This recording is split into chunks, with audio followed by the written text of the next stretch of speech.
Hmm.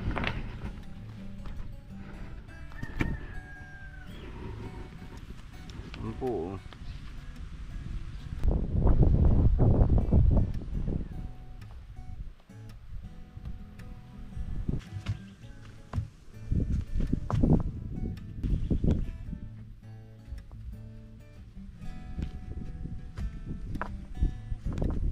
Pwede na ito. Pwede na yan. Dito. Ipapaliko na natin dito.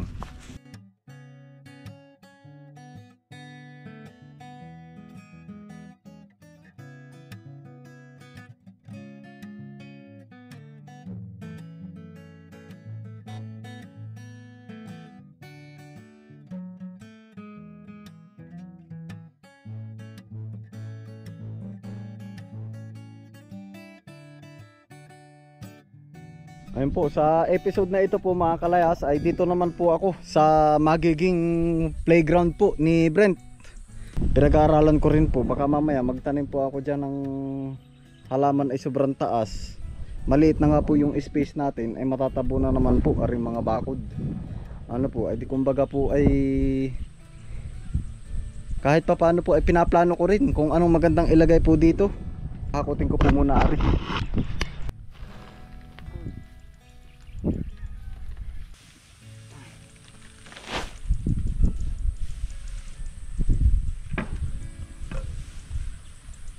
Unti-unti na pong nade-develop aring ating mga plano po din yan, oh. Ari po ay paglagi ng ginagana rin mapaparang na.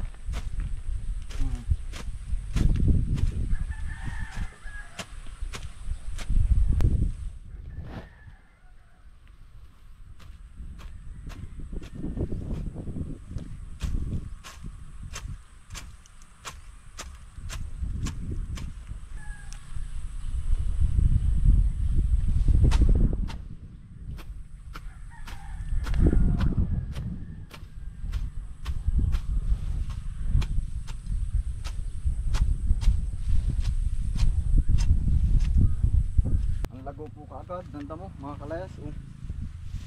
Talagang kailangan po arilagyan na ng plastic mulch.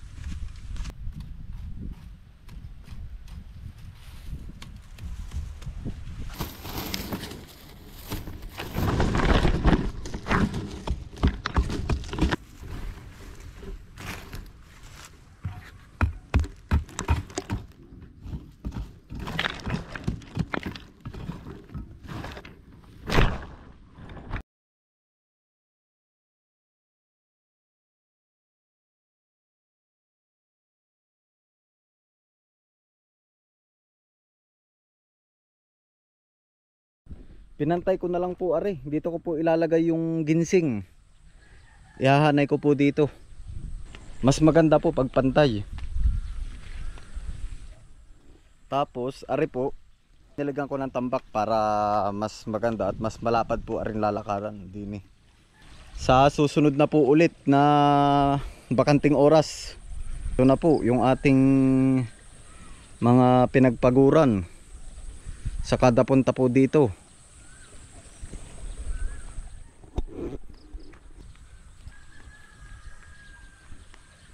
Halos tayo na po ang nag-develop na rin mga kalayas. Sobrang tagal hulaang. Gawa ng ari po ay sabi nga ay nakaw oras laang. Yung mga bakanting oras po ba, kakatabas pa lang na rin ay alago na ho ulit ng damo. Kaya gusto ko talaga lalagyan ko ng plastic mulch para siya po ay hindi ako tabas ng tabas.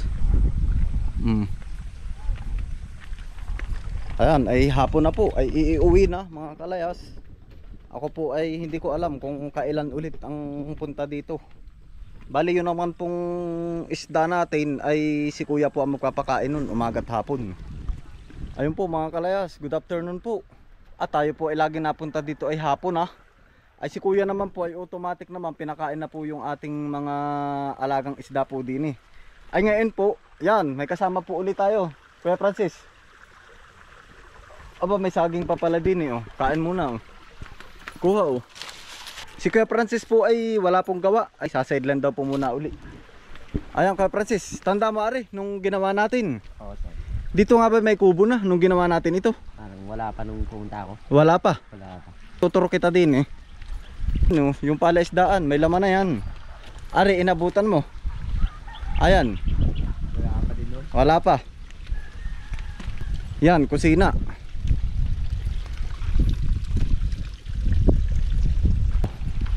Ayan, unang punta po din ni Kuya Francis.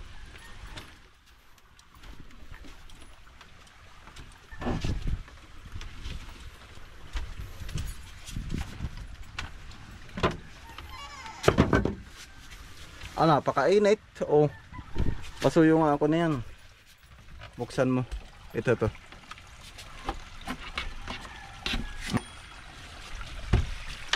Dungawin mo. Dungawin mo.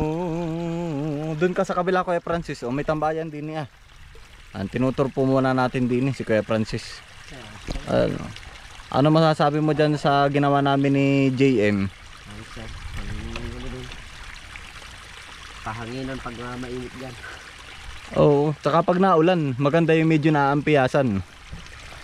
Ay ngayon po mga kalayas, kami po ay tatrabaho po din eh. Itutuloy ko na po yung ginawa ko po nung nakaraan. Doon, maglilipat po na ring ginsing.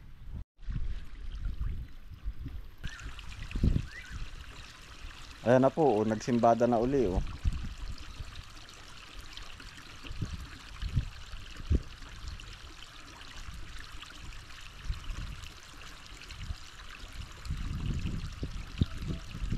Ayan, ito po ay aakatin namin, lalakahin na lang po namin yung pagkuha ng lupa.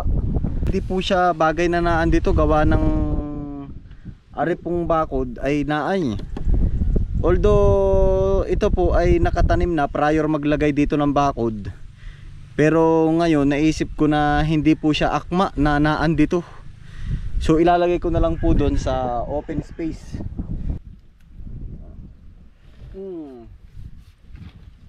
Pasuyo daw ako ng sako. Ay, yung sako na naandyan.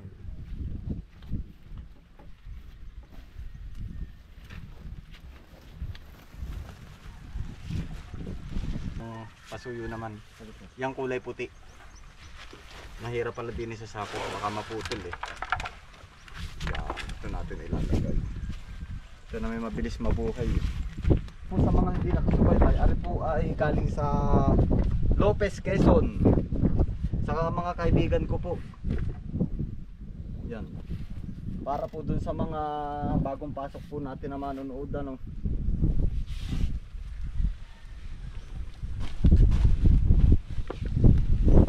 Yan o, tanam mo. Nakikilo lang yung yan. Sabagay ginagawa naman talaga yung ganitong pag-aakat. Ano Kuya Francis? Nga, sir.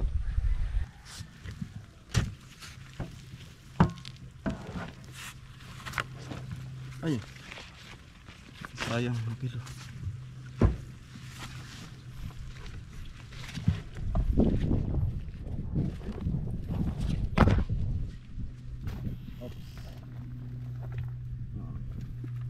Ito po mga kalayas, lalagyan po muna namin ng butas bago namin lagyan ng plastic mulch.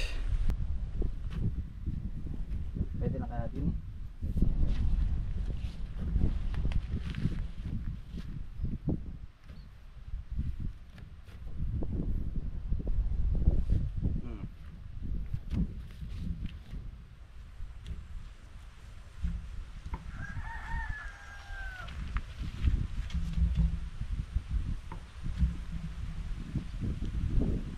Butit wala kang trabaho ngayon kay Francis. Ha? Kaya nga.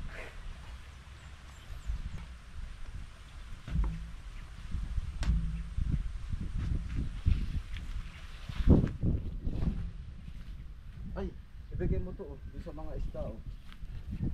Pakainin mo yung mga tilapia. Bulati. Kapalan lupa o aba.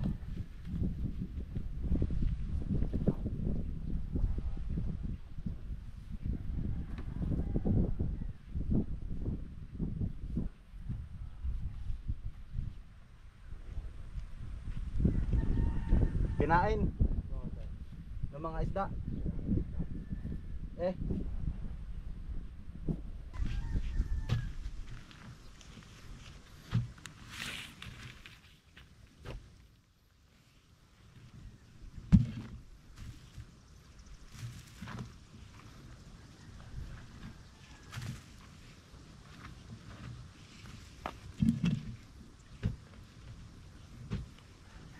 Aba, kailan ba yung last na punta mo dito? Buwan din ano? Buwan na. Ha? Naigit sa buwan na. Mahigit 1 buwan. Ang bilis din na yan. Ah.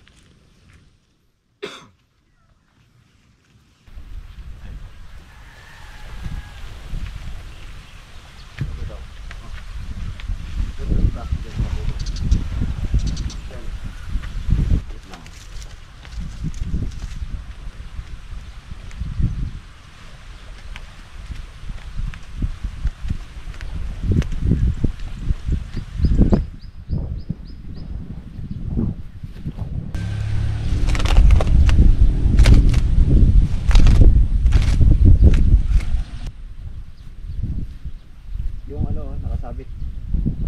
Yung ito.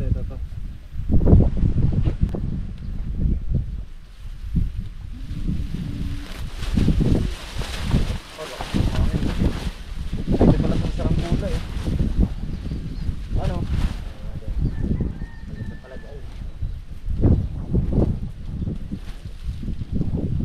Magkano nung gawin natin? Pabaliktad. Hihigit, umadjust ka pa dyan para pantay. Pantay na. Dito pa, dito. Wait. Ano, pantay na dyan.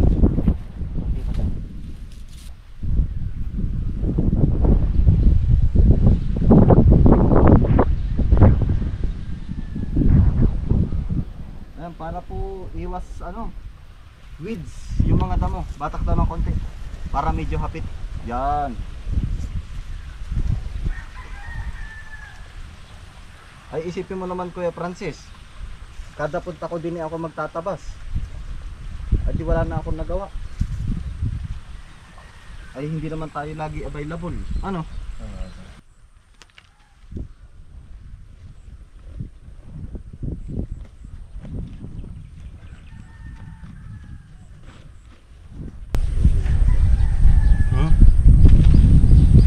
Ayan no, ay ako hindi na magtatabas din eh. Para naman pala siyang nasa paso lang din ano.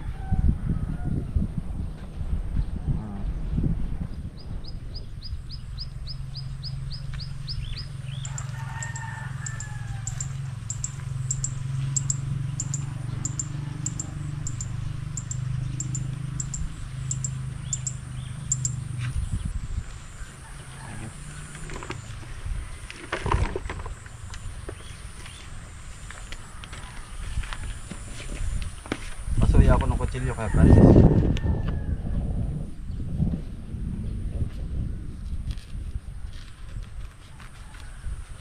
Maganda medyo may space din ano. Kumbaga ay lalagyan pa ng kaunti ano. Napabilog ano. Hawak daw.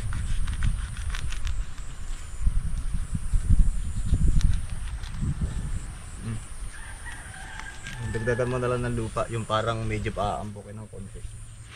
Tapos lilipat ko eh.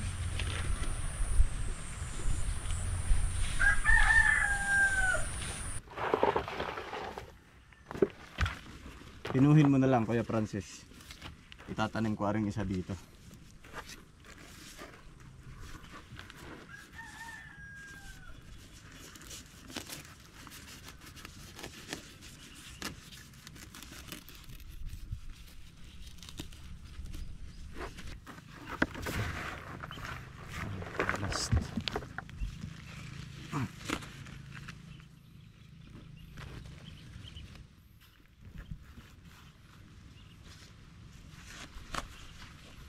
Ginseng,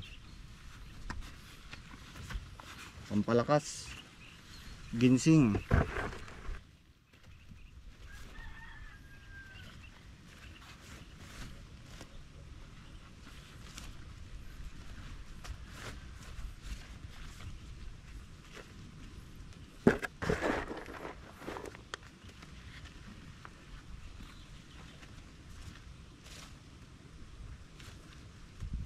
Ayan po, lalagyan po namin ni Kuya Francis ng bato sa gilid. Para po siya ay hindi, unang-una po ay di medyo maganda kapag bato. Tapos para hindi rin po malipad po aring plastic po natin. Ito po hinahanapan ng tamang position na ilaruto. Ano kaya? Kuya Francis.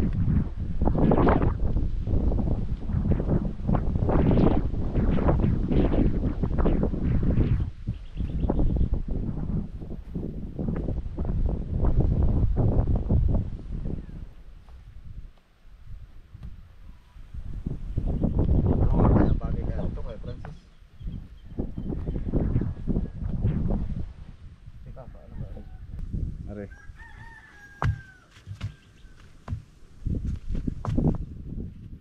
Yan.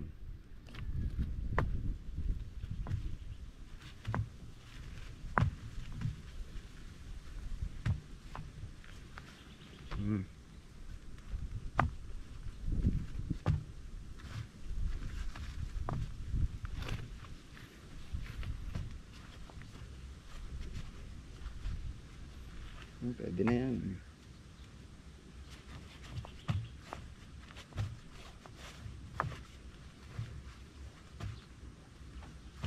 Parang ari nga.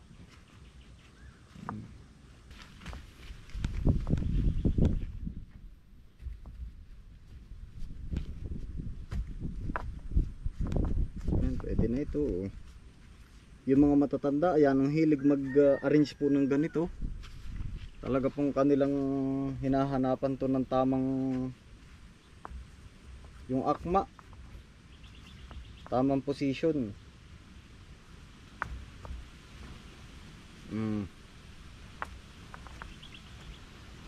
Para tayo matanda. Ay, ano Kuya Francis, okay lang kaya yun?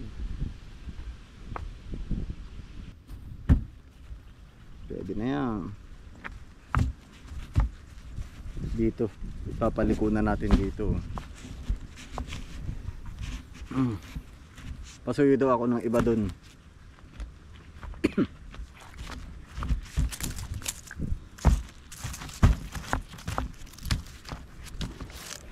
Yan, goods na to. Ayan na po mga kalayas, oh.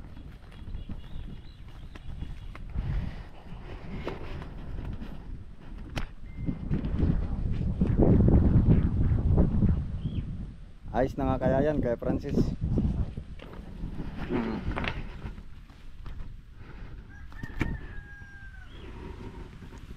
Yan po. Para po siya ay hindi na rin malipad aring ating plastic mulch.